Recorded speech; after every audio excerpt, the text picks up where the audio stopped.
In today's video, I'll be talking about a setting related to the CPU, more specifically the processor performance type check interval. And as you see, we can find the definition that we're gonna talk about this later. The first time I heard about this tweak, it was from Savitorak's video, and this video made 2 years ago. According to him, this setting drastically reduces the latency, and the difference will be clear as you start playing, not just on paper. Unfortunately, he doesn't provide FPS data or in-game data, but for that reason I made this video. So I decided to run my own tests in real-world scenarios to measure both FPS and latency and find out whether this setting truly makes a difference, or if it's just another one of those tweaks that sounds powerful but might be a bit of an overstatement, because you see, numbers don't lie. From the other hand, maybe if you use more comprehensive tools, end-to-end latency tools, you may capture a more accurate difference, but personally, I don't believe it's always about the tools, but it's about what in the end this tweak does. So, in order to find this option and modify it and make your life easier, you need to use Power Settings Explorer. Open the first link, open the link here and download the executable file.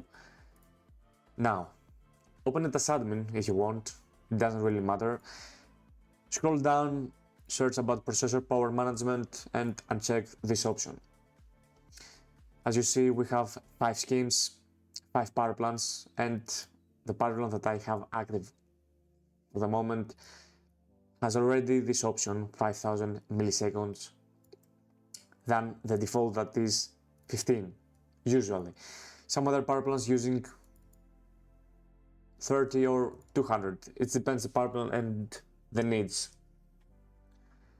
Now, if you double click on the power plant, you can see now that you have access to this option. By default, if we check the box and close the power options, you see it doesn't exist. And if you uncheck it, it exists again. So you can just select the option and press apply. And also you can find the registry path, the registry location, if you just double click in the empty area of this box. Now that we have had our little charming introduction, let's get down to business, what this setting really is and whether it actually sharpens performance. The official definition is specify the amount that must expire before processor performance states are parked. Cores may be reevaluated in milliseconds. The family-friendly definition that I made is that this setting controls how often Windows checks your CPU's workload to decide whether it should increase or decrease its speed frequency to match your system needs. In simple terms, think of it like a manager who checks every second how busy the workers, the CPU cores, are. If they are idle, the manager tells them to slow down to save power. If they are too busy, for instance, in a game, the manager tells them to speed up. The time check interval decides how often the manager checks. 15 milliseconds, the default, equals to the manager checks very often, fast response but more powerful fluctuations and micro latency. 5000 milliseconds, 5 seconds, equals to the manager checks less often, more stable frequency, fewer tiny adjustments, smoother power and latency behavior. This results in technically more consistent CPU frequency, fewer ups and downs, lower latency spikes and less micro jitters, especially in games or real-time workloads. Slightly higher power use, we're gonna see this later, but more stability in performance. The specs and the terminology that I used for this video, and let's get to the point, the Fortnite FPS. We have average of 10 samples in frame times, and the lower is better. As you see, the winner is the 5000 milliseconds, small difference. Same thing for adaptive SDev. Now in FPS part, we see that the 1% lows are better in 5000 milliseconds, but the other metrics are better by default. In CS2 FPS, we see the same thing in frame times and adaptive dev, but a slightly different results in FPS. As you see, we have in average FPS a slightly improvement when we use 5000 milliseconds. From the other hand, we have a very important reduction in 0.1% lows. But we are talking about variations, so it doesn't mean you will see that difference, that variation. It depends the test, it depends the repetition of the procedure that you do to test. Now in foreign DPCs and ISRs, we're starting with the direct kernel. We don't see something very interesting. Maybe the duration fragmented maximum is slightly higher than the 50 milliseconds. From the other hand, in Entrance kernel we see that the exclusive duration sum is really high in 15 milliseconds.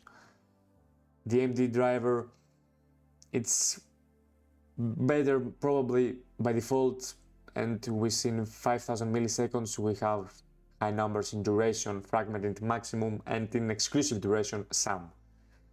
Now in CS2 we see a more balanced picture, starting with the direct kernel.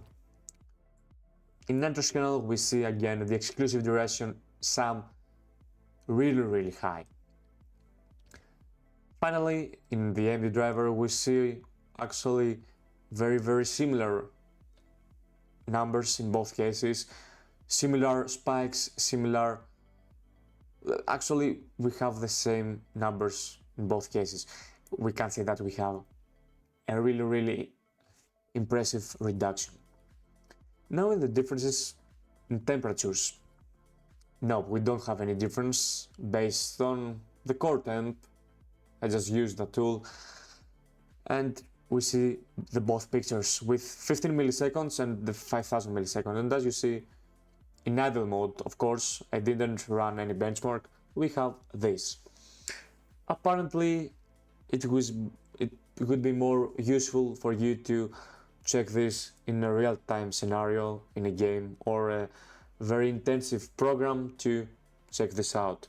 But in my opinion, don't worry about that power issues with that setting. It's not like the processor idle, it's a different story. So we're coming to the conclusion. Should I try it? Probably. Use it without running any measurements, that's your call. Do I use it myself? Yes, true, I wouldn't say I notice much of a difference, even if the numbers claim otherwise. So, that was the video, guys. You can give it a shot if you like, but as far as I'm concerned, this trick may speak to the numbers, just not to me.